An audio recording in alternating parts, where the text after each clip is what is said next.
Anders Lerche, welcome to the Society of the Sacred Pixel. I'll hand it over to you now. Thank you very much. My name is Anders. I am a monster maker. I work in Denmark, Europe, and I've been doing these things for like 33 or 34 years. I'm a professional. I live from this, which is pretty hard to do here in Denmark. But fortunately, we have the internet, and I travel a lot. Well, I used to travel a lot to get the jobs that I could find. I started out as a makeup artist back in the 90s, just doing, odd things and being into, films and splatter makeup and such things, which was pretty hard to do, actually, because there weren't any internet. Imagine that. So we had to use these things called books, which were hard to get, especially in Denmark. But then I got into something called LARP, live action role playing. And they had a great need that we were starting up here in Denmark. They had a great need for guys who could, or girls who could do makeups, do all the orcs and elves and so on. And one thing led to another. They found out I could do ears too, pointy ears. And then I started teaching with it and made some courses because I have read a lot of books about it and just found my way into it and experimented with all these things. And that sort of led to odd jobs here and there, theater, small movies, and so on.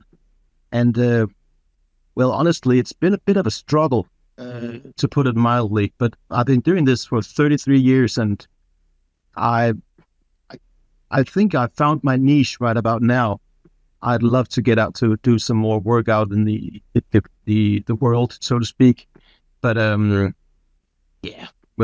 I have a little Etsy shop where I sell all my products here. I make latex masks mostly and various props for films and theater, but mostly these latex products here. So what you see here is prototypes for my latex mask production.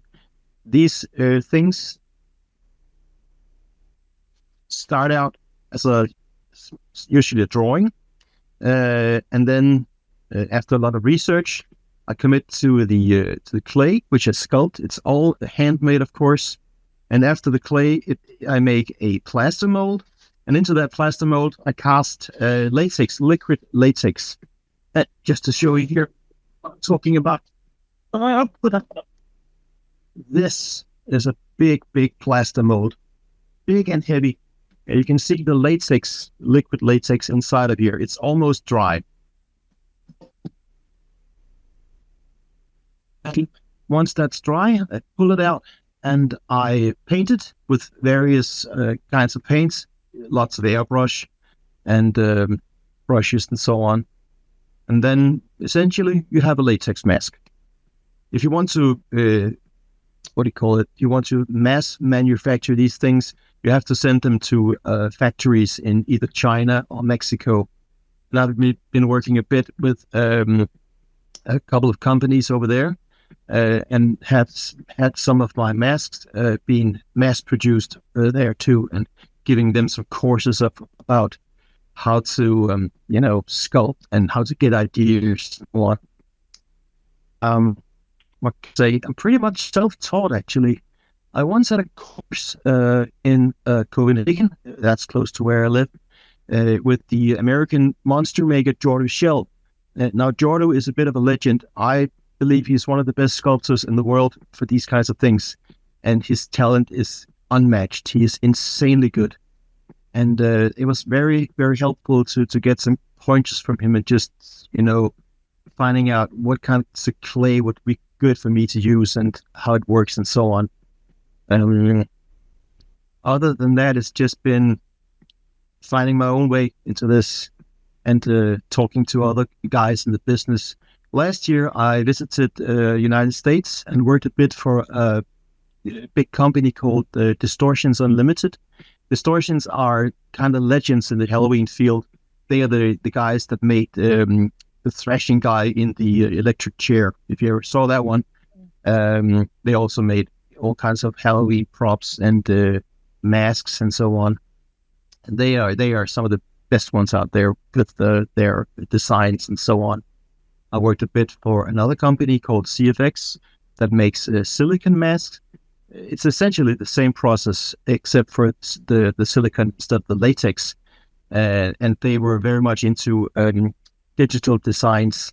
So they had the ability to scan the sculptures and enlarge them and take away various kinds of detail and so on. Very advanced stuff. I'm mostly an analog guy, kind of old-fashioned here. I can do a bit of digital work. I occasionally use a little bit of AI just to, hone in the design and just come up with some ideas and combine things. But it's mostly me and my hands doing these things. I hope to one day get into more digital design, but maybe I'm too old-fashioned. Maybe you can't learn an old dog new tricks. I don't know. So what else can I say? I do special effects. I do props, large scale. I do whatever sculptures you need. And I can also draw pretty well. I can make storyboards and posters and so on. I've been drawing since I was 5 or so. Yeah, it kind of led to me sculpting. Can we see a couple masks up close? Would you be willing to bring the alien a little close, or you can bring the camera closer? Now, this is a small alien. This is just like a smaller version of the large head one, just really compressed down. I actually have a full alien mask, but I sold it. So, and here's a mask actually that I did last year. Very nice. So you can see it's closely related to an alien, but not quite. We don't want to get into the territory of paying the royalties, basically. Are the eyes see-through? I mean, they must be, right? So what kind of material is that? For this guy, he's actually in the complete latex. The eyes are just painted black, and then we make a small incision above the eye, a little slit that you peer through, so to speak. I think you can actually see it here if I pull this down like this. It's very a pretty common technique in mask making. Yep. And here's the king himself. Rumor has it that he's dead, but he's still very much alive. Beautiful. Anders, is your studio in your house or connected to your house, or is it elsewhere? No, it's actually outside in my garden. Let's just say it's a small shed. It's not big. I wish I had some more room. Maybe I'll get it next year. We'll see what happens. So whenever I have any kind of large project, I have to find some kind of warehouse or somewhere I can be so I can start carving out in polystyrene or whatever. Yeah, I guess that would be a challenge. All right, if anybody has questions, feel free to raise your hand or paste them in. What are the advantages of latex over silicone? Well, latex is kind of like the old school thing. Most of the masks you can find out in the market, in any kind of supermarket around Halloween, is made of latex. It's liquid rubber, and it's see here. It's sort of hollow and kind of stiff. However, silicon is an inorganic material that's very often kind of thick and sits up close to the face itself, and it moves with the muscles in your face. It's translucent, which latex isn't, and it's a whole nother process of making the molds for the silicon masks. I use plaster molds, and silicon has to have some kind of essentially plastic molds of fiberglass that the silicon can cure in. Friends of mine in Los Angeles, Immortal Mask Studios, are some of the best guys out there making silicon masks, and they have a huge amount of them, and they're very expensive. A silicon mask is like 10 times as expensive as a latex mask, but there are clients out there for those kinds of things. The haunted houses and collectors out there are buying those things, and I believe that Immortal Masks have like 20 to 25 people working there. So it's a big company, kinda. Yeah, that is, it's interesting to imagine how the economics of that work. Adam asks if you've ever made a Slipknot mask before. I would say anything in that vein. No, and whenever people ask me do you do Slipknot masks, I say no, absolutely not. Not that I don't like Slipknot. It's not the problem at all. It's just that there are so many out there that already does those masks, and Slipknot, Freddy Krueger, and all those things. I don't care. And all those slasher masks, like what's his name?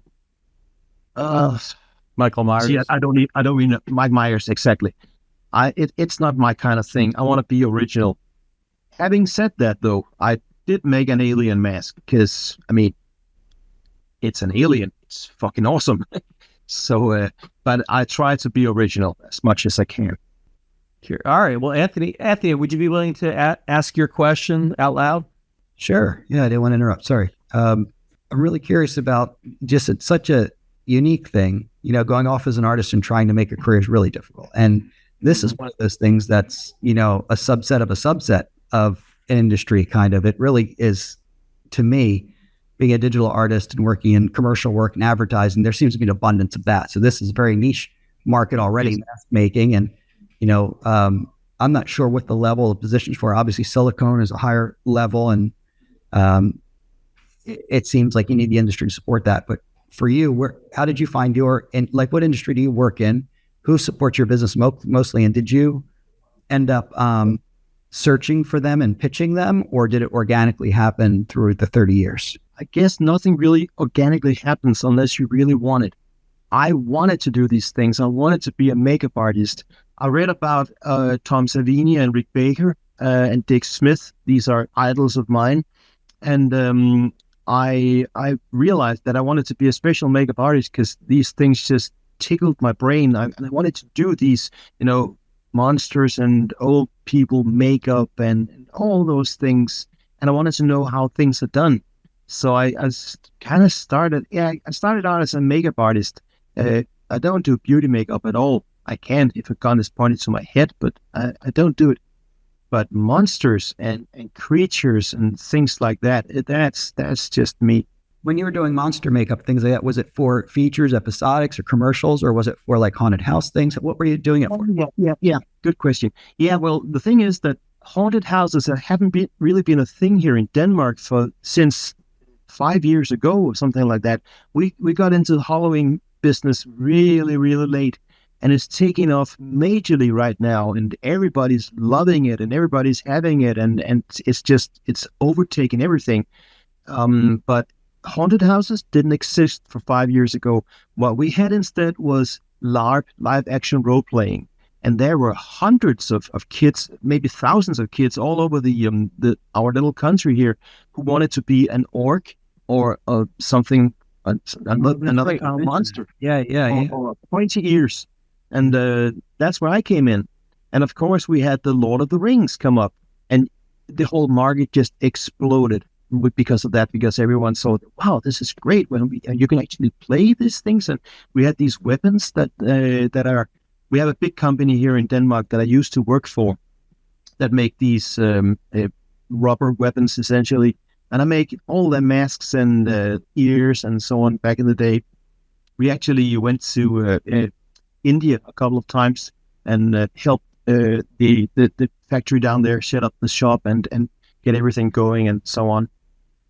That's interesting. So is your client mostly the end user, like an individual, or are they is it a company that buys masks from you in bulk and resells? Or most of my clients right now are end users. We're of course in the middle of the Halloween season, and so there's a lot of orders going out right now.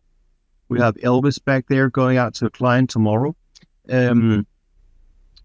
And occasionally a couple of people ask me if I'm able to design something, like, can you make me a specific mask? Which I can, of course, given that I have the time. But they're not always prepared for what the price for those things are, because it takes me about a week to do that completely from scratch.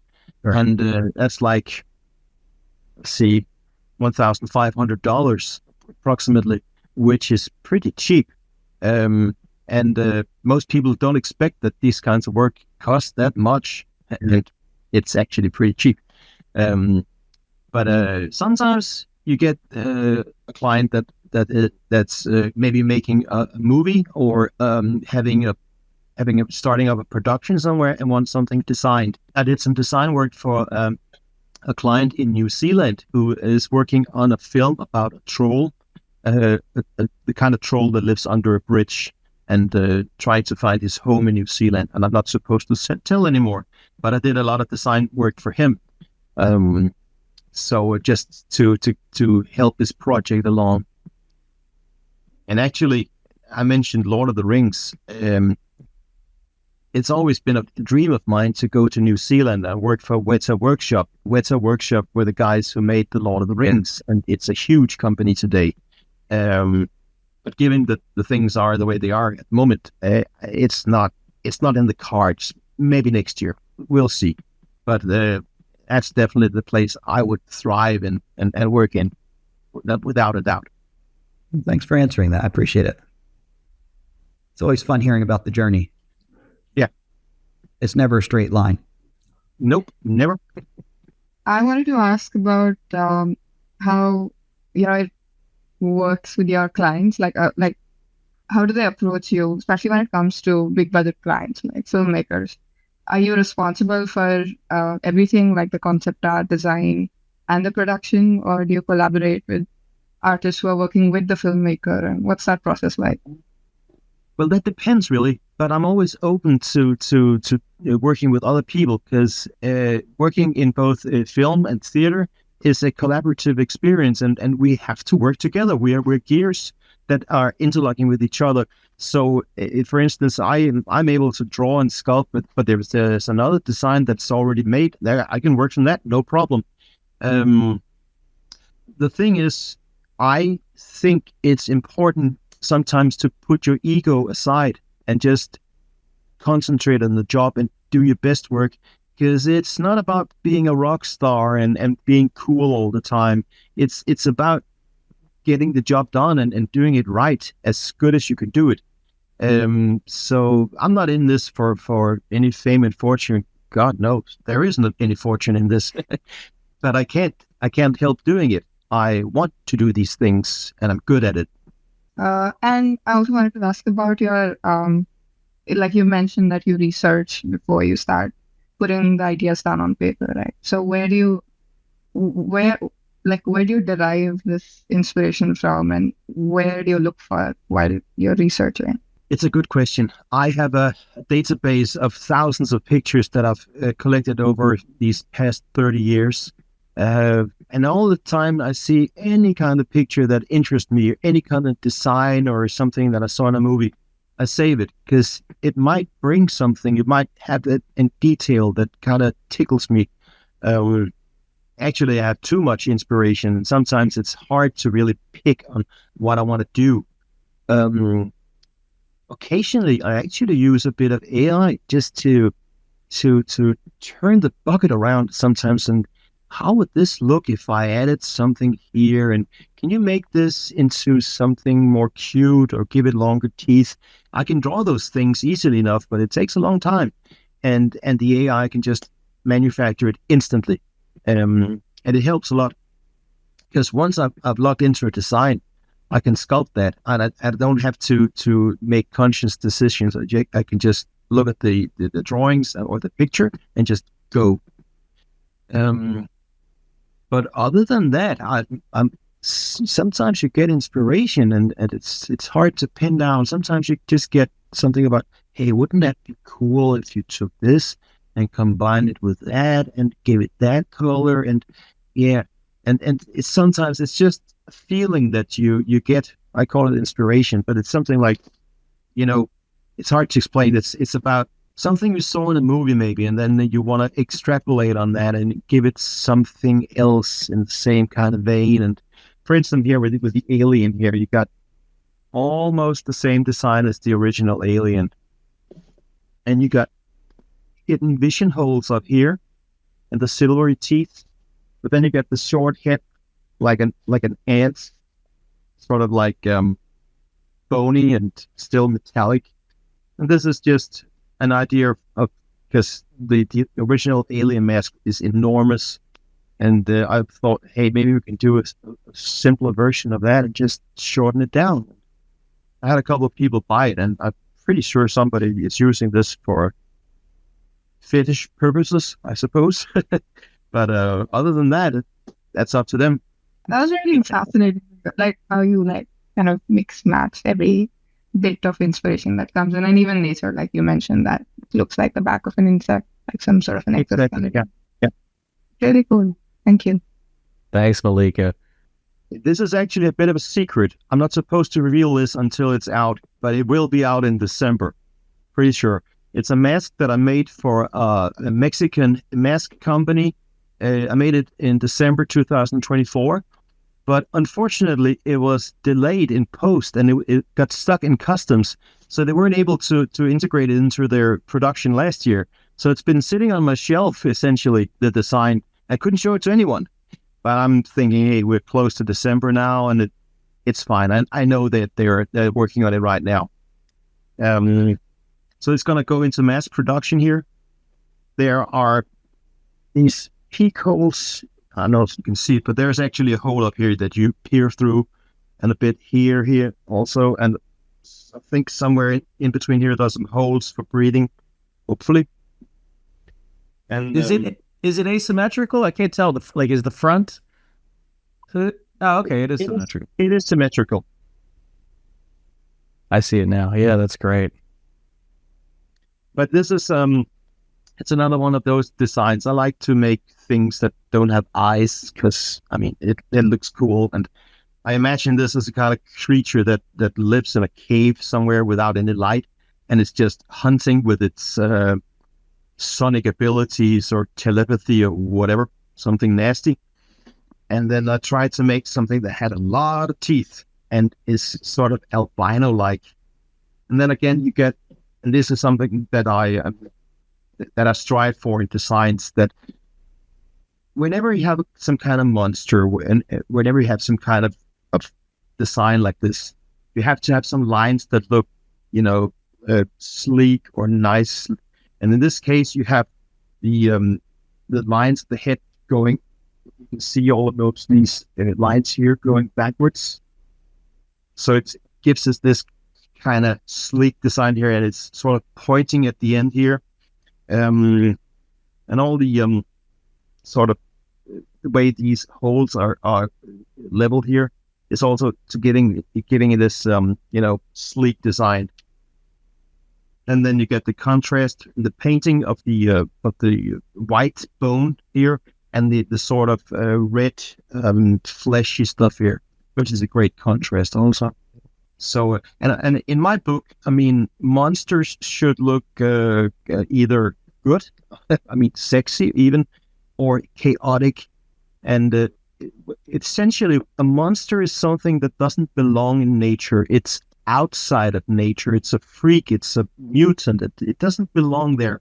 So it's a one-off essentially. And if you get something that has like 3 eyes and deformed whatever, that's definitely freakish to look at, and you'll be repulsed by it. But for instance, if you take a tiger, for instance, a large dangerous carnivore. A tiger is a beautiful creature that belongs in nature. It's very symmetrical, and it has these sleek lines here. It has all these muscles going on and this beautiful fur. But it's deadly, and we know that. And that essentially is the difference between a monster and a creature, maybe, or an animal. Really is an exoskeleton, right? It appears to me. All right, that was cool. I was going to ask you to pull that one up. All right, so Andrew, can you ask your question? Yeah, happy to. So Anders, I was wondering if you have any, examples of inspiration in terms of like things that have an impact on you in movies or TV for practical effects, especially if you want to whittle it down more, anything recent, especially since those industries have become more and more reliant on digital work for those effects. Well, I have to be have to say Lord of the Rings. Lord of the Rings is a masterpiece.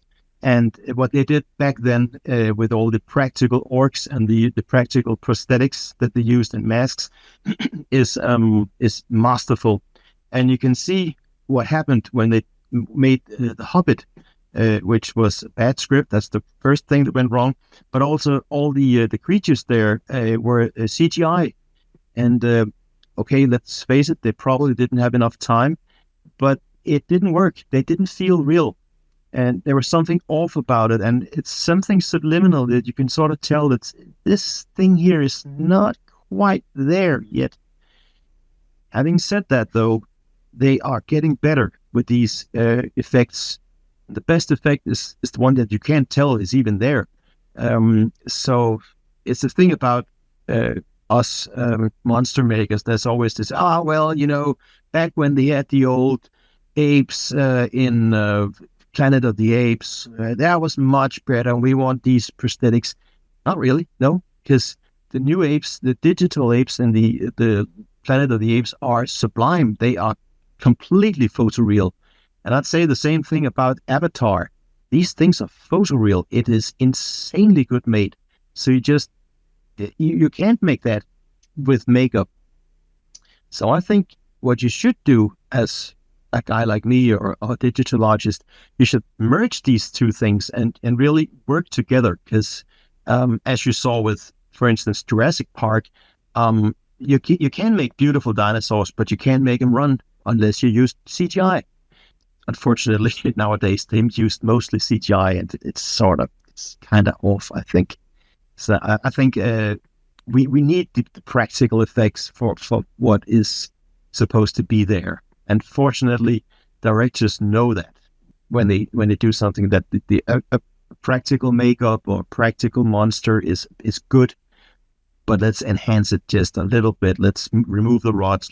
Let's remove the green screen legs sticking out of it or whatever, and just have it run in the way that the suit can't do.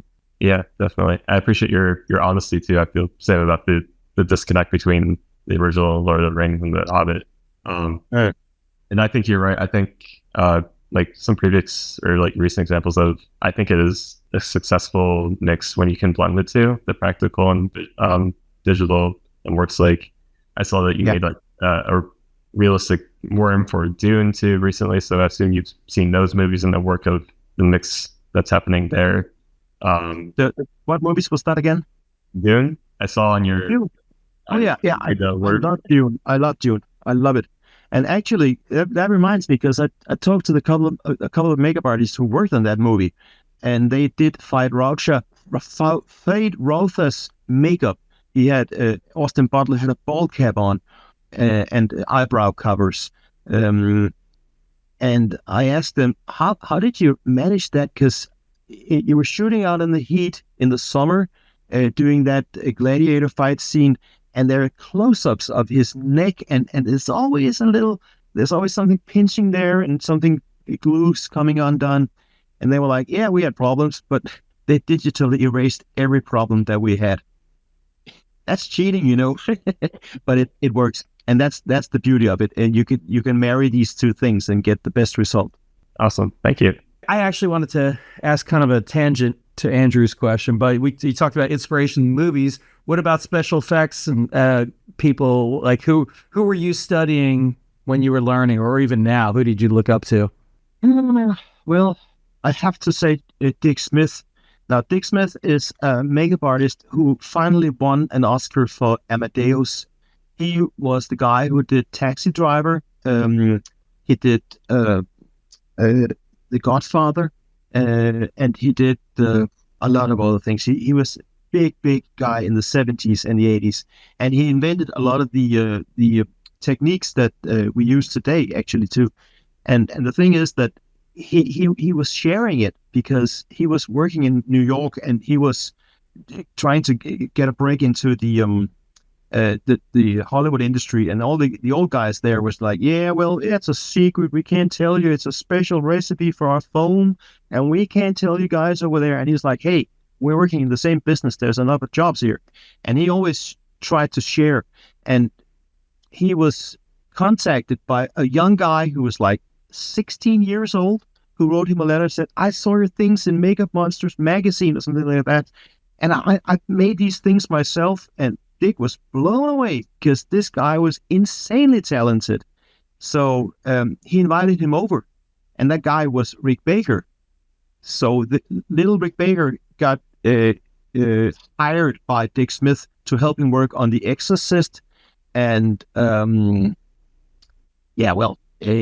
won 7 Oscars. So yeah, that was the right thing for him to do, I think. But Dick Smith is definitely a big inspiration for me. And other than that, it's Rick Baker. I'm kind of like an '80s guy, so it's the guys back there, Stan Winston Studios, when the guys that work there. The cool thing about these things today is that you're actually able to find these people, those that still live, and talk to them. I've talked to a lot of the special effects guys through Facebook, and they are very, very nice. A guy like Chris Wallace, who did the effects on The Fly 2, Enemy Mine, and he did the melting Nazis in Raiders of the Lost Ark. That's his handiwork, and a lot of other things. And he's such a cool guy. He's such a nice person that really wants to share and just is, excited about the work he does. Even, he's like 75 or something like that. But he's still young at heart. I heard the same story about Dick Smith. I guess it gets told a lot. And I think if you wrote to him, if you managed to get through to him, he would send you the blood recipe that he used, right? I mean, Exactly. Yeah.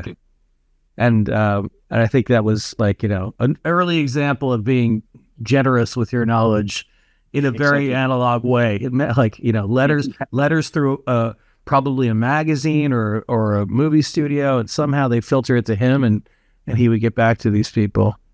Yeah. And I think it sort of helped the business in a way, because things got better. The studio system of the 30s and the 40s in the United States was very closed around itself. They had their own departments doing their own special effects, and they were very closely guarded secrets about how they did all these things. And even the stuntmen were anonymous people. Nobody knew that there was such a thing as a stuntman. But once you started sharing these things, it elevated the whole industry.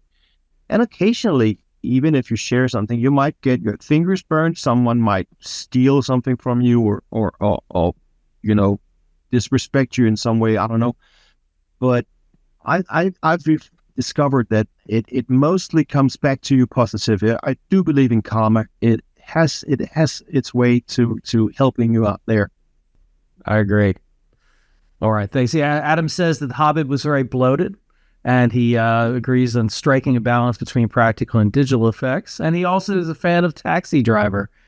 And I mentioned The Exorcist before you had mentioned it, and Andrew says the scene of the girl running down the stairs backwards on all fours is unmatched, which was added later. That was it was actually filmed back then, but they didn't add it because they couldn't erase the wires that the stunt person was being carried down the staircase on, which they can do today. So they just added it in today, and it's phenomenal. So I wanted to ask, can you talk about when do things go wrong? When have things gone wrong, whether it's a mold or a concept? Like, how do you ever think of a concept and you find out it's not commercial, or if it's for a private client, that they don't accept the initial concept, or even just in production where something might go wrong. Maybe something is designed in a way that doesn't let it be mass produced easily or effectively. Any of those stories? Well, latex masks is pretty easy to make, I guess. Occasionally a mold of mine will deteriorate or maybe even break somewhere. I made a mask last year of a flaming demon looking a bit like the Balrog from Lord of the Rings, and it was great. I loved it, and it had so much potential, and I was able to cast maybe 3 or 4 copies of it before the mold broke. Some of the horns just kind of fell off, or it cracked and so on, and I was devastated, really. But these things happen, and there's nothing else but to get up on the horse again and learn from your mistakes and do it better next time. Unfortunately, I have the pictures. I also screwed up big time last year, and it is not my proudest moment, but sometimes it happens. I was looking at some designs a friend of mine I met in the United States had made of a little dragon that was sleeping. And he had these wonderful little beady eyes that he put in, like these ones here. These are plastic eyes. And the dragon was so cute and was so nice, and it was just so well made, and he's a great, great sculptor.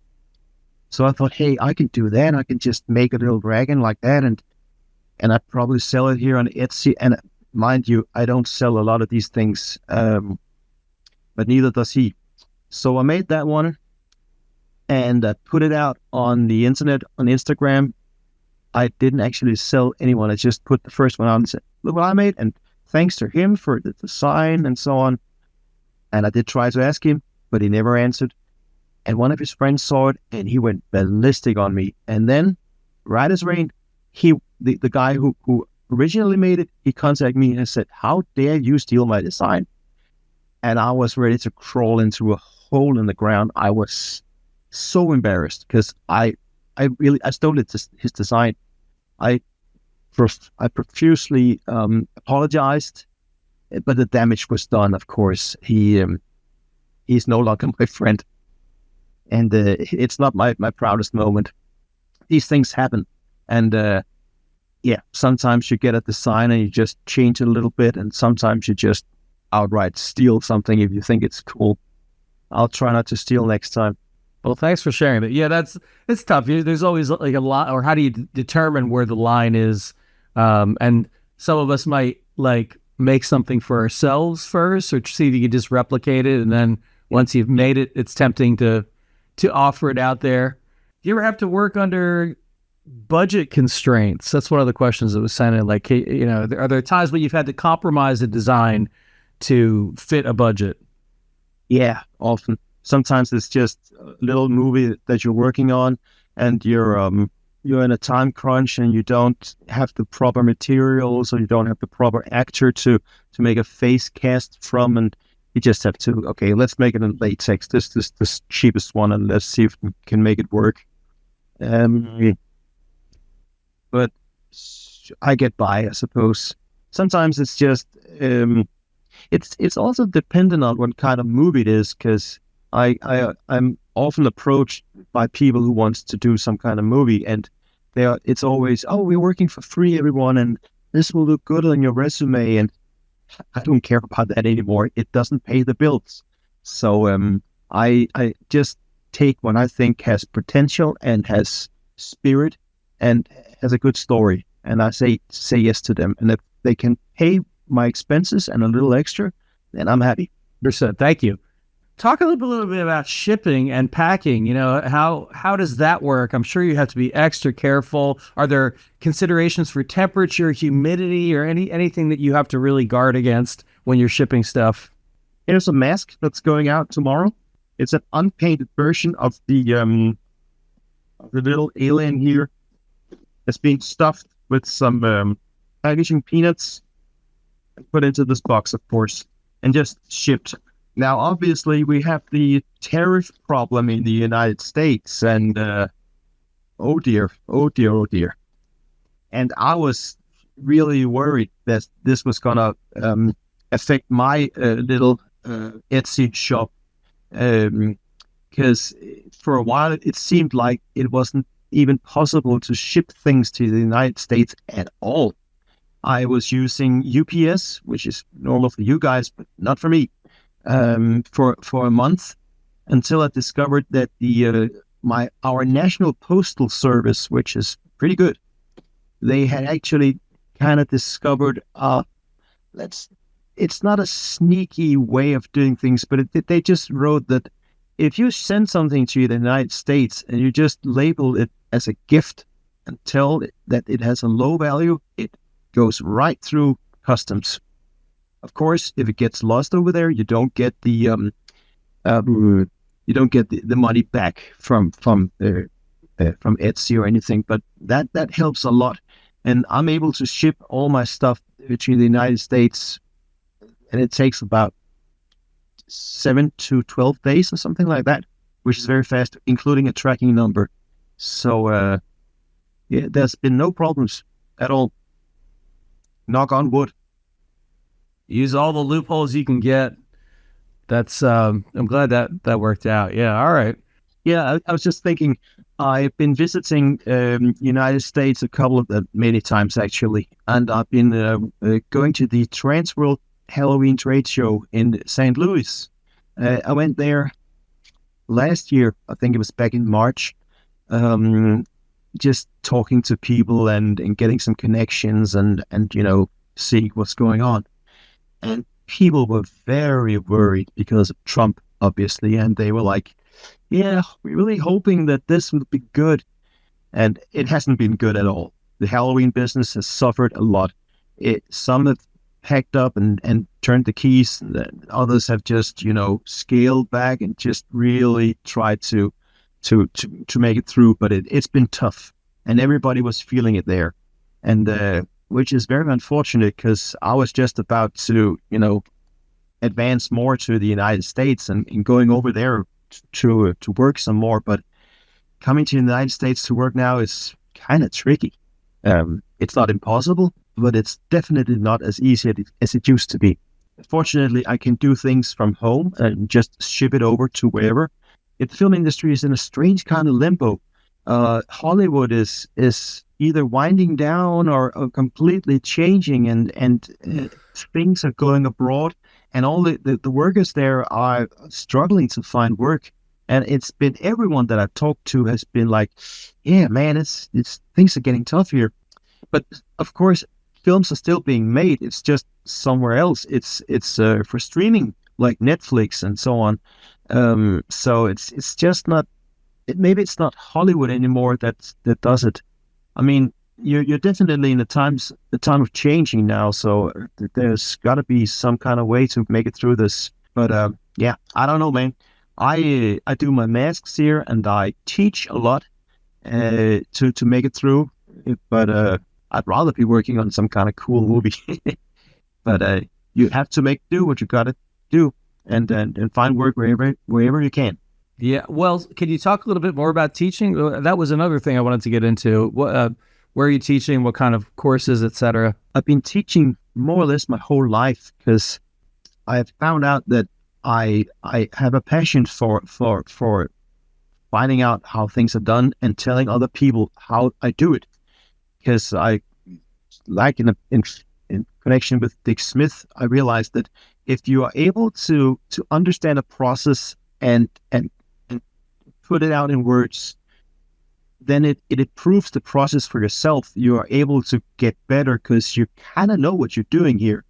Like, for instance, how to do an old age makeup, and where to put the shadows, and why do we put the shadows there, and what kinds of shadows, what kinds of colors, and what are we looking at, what do we want to achieve, and how does the face move, and all those things. I like teaching that way. I do courses in special effects makeup, like, wax and blood and latex and so on.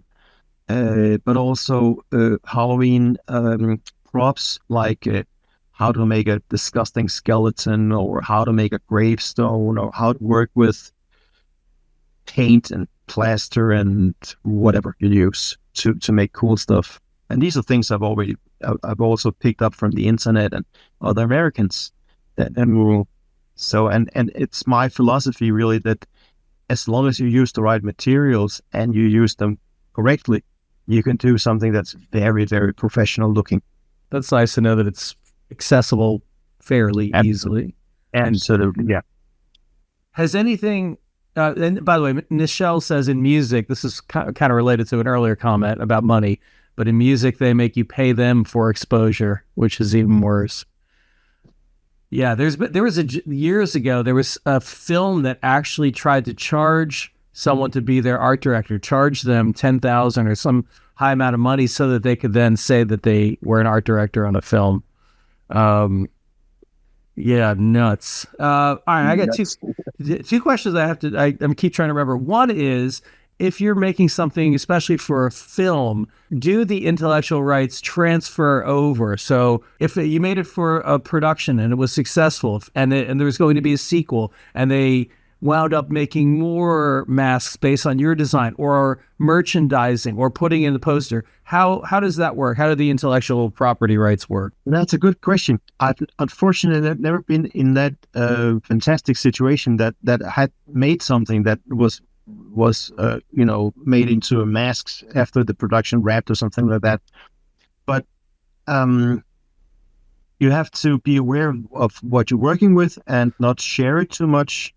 And unless you have the client's direct approval of you sharing that thing. And I've burnt my fingers a couple of times just being enthusiastic and, hey, see, look what I made. And they were like, yeah, you weren't supposed to show that yet. So, nope, you don't do that unless the thing is out and you have approval of it. And you saw this mask, of course. It's coming out this December, so that one should be clear. Awesome. Okay. Hi, how are you? I wanted to know, does the studio own the pieces once you make them, or do you always have ownership? That's a good question. It's usually made for each mask that I make. I have a company that I work with in the United States called Grimley's Manor. And the masks that I make for them, I'm also able to cast a few of those myself and sell them if I want to at a higher price. And I get a little bit of, cash back or money occasionally from their sales, which is good, which is fantastic. But other companies which I make masks for that are mass produced also, that's their design, and I can maybe make a mask for myself, but that's it. I am not allowed to sell it. For instance, this guy here, this horrific monster. It's horrific. It's inspired by the old monster movie, The Thing by John Carpenter. I don't know if anybody have seen that out there, but if you haven't seen it, you have to go and see it. It's a masterpiece. Don't watch the sequel. See the first one with Kurt Russell. Anyway, this was made for an American mask company, and I just made a copy for myself. I'm not allowed to sell it to anyone, but it's available from their website, and it looks pretty good. Still, this is just my own copy. Nice. Thanks, Nichelle. What, if anything, has changed in the process since you started? Not much, I guess. I've become a better sculptor. I've become more focused on what I want to do. And I found more people out there.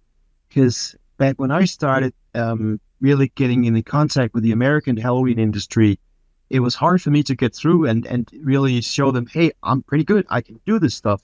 But once I got on Facebook and so on, and people started paying attention, it was a lot easier for me to talk to people. And I'm occasionally surprised by some industry professionals. They go, hey, we know you. You're the guy who makes this mask. That's fucking awesome. Which is fantastic to me. I don't do this for fame, but just being appreciated by guys that I think are brilliant is fantastic. Yeah, things have changed, of course, and that we've got the digital design now and the 3D printing also. I don't do much 3D printing. Honestly, I don't quite know where it should fit in, but it's one of those things I intend to look at in the future. Maybe just be able to do some designs and to have them be able to rotate, or have the guys who want some monsters be able to look at them from all angles. But on the other hand, though, I'm a pretty fast sculptor, so I could probably just sculpt it quickly and have them look at it, and they'll see what's possible.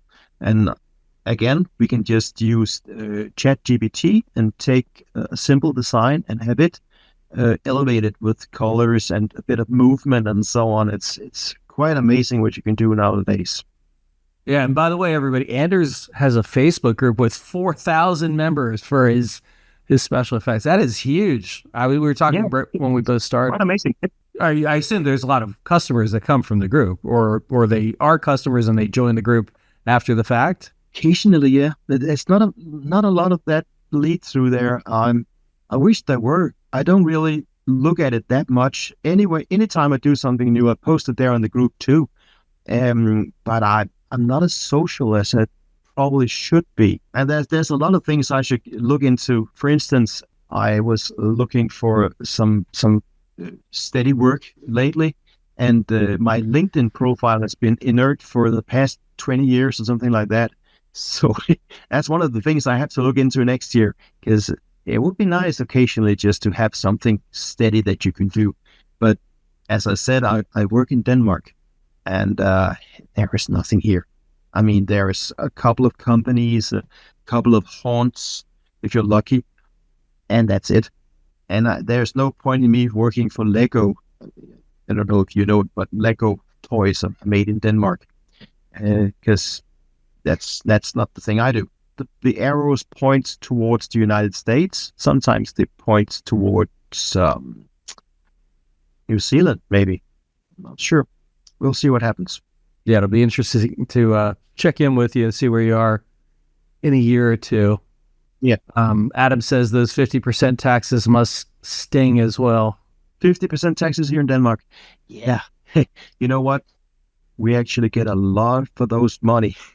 You can ask almost any Dane or any Scandinavian here if they like taxes, and they say we'd gladly pay them because we get so much for our money. We have free healthcare, we have infrastructure, we have less pollution, and it's just things generally work here. And go to the hospital and it's free, and so pay more taxes. Good for you. If we could make it work that way, I think there'd be much more agreement. Adam says that's nice to hear. Actually, are you? Yeah, the happy society on earth. Yeah, that's what we hear over here. You guys are just, every moment is just joyous, right? Absolutely. It's raining donuts all the time.